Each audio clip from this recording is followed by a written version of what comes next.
मेरो फोटो हेर्नुहोस् त गाइज, कस्तो खुसी लाग्छ आफैलाई। 1 महिना अगाडि म कस्ती थिएँ र आज कस्ती भएकी छु। धेरै त आफैले चेन्ज गर्न सकेको छुइनँ, त्यही पनि अलिअलि भए पनि चेन्ज गरेको छु। एकदमै धेरै खुसी छु। हजुरहरू सोच्नुहुन्छ होला साइकल कुदाउँछ, एक्सर्साइज गर्छ, त्यही भएर घटे कि भनेर।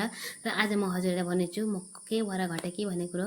हेलो एभ्रिवान, हजुरहरूलाई स्वागत छ मेरो अर्को एउटा भिडियोमा। हजुर पनि वेट लस गर्न चाहनुहुन्छ भने मेरो भिडियो डेली हेर्नु होला। म जसरी गर्छु त्यसरी नै हजुरहरूले पनि जस्तो खान्छु त्यस्तै खालको खाना खानु होला। अवश्य पनि हजुरको पनि वेट लस हुनेछ। हजुर साइकल कुदाउनु पर्दैन, हजुर एक्सर्साइज पनि गर्नु पर्दैन। हजुर सिर्फ डाइटमा चाहिँ एकदमै डाइट लिनु होला। मेरोभन्दा राम्रो डाइट फलो गर्नु होला, किनकि म त त्यति राम्रो डाइट लिन सक्दिनँ म चाहिँ, किनकि म एक त भेजिटेरियन परेँ, तीमाथि मलाई पनिर डेली खान सक्दिनँ। दही र दुधमा त कति चाहिँ प्रोटिन हुन्छ र होइन भन्नु त।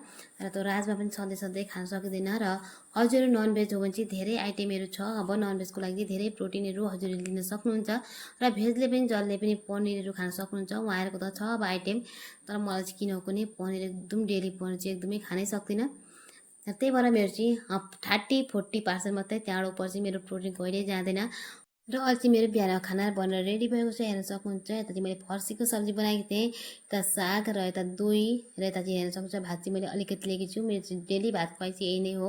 म चाहिँ भात अलिअलि नै लिन्छु, किनकि भातमा धेरै कार्बोहाइड्रेट हुन्छ, त्यही भएर। र यता भात खाने बित्तिकै म चाहिँ अब घरको केही काम छ सक्दैछु। अब कति काम हुन्छ है, बडा कुडा सबै दुख्छ। र खाना खाएर हजुर पनि नबस्नु होला, किनकि खाना खाने बित्तिकै सबलाई एकछिन बस्नु लाग्छ नि त। तामुल मुखामा हालो र एकछिन बसौँ मोबाइल चलाएर जस्तो लाग्छ, तर त्यस्तो नगर्नु होला। बरु एकछिन काम गरिसकेपछि त्यसपछि एकछिन पछाडि बस्नु होला।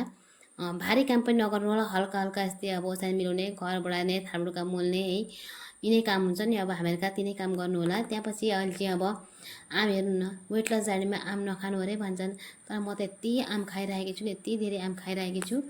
र यता चाहिँ हाम्रो घरमै आम छन्। केटाकेटी स्कुलबाट आउने टाइम भयो, आम काटेर राखिदिनु पऱ्यो भनेर यता चाहिँ म काट्दैछु।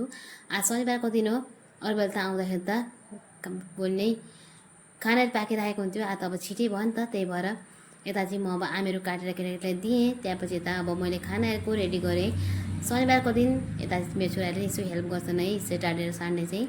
र आएर त म सब्जी टिप्न भनेर आएँ। यो चाहिँ बिहानको लागि यता म टिप्दैछु, यता चाहिँ आमा टिप्दै हुन्छ, हेर्न सक्नुहुन्छ। आमाले पनि ती सब्जीहरू लिएर आउनुभयो बारीबाट।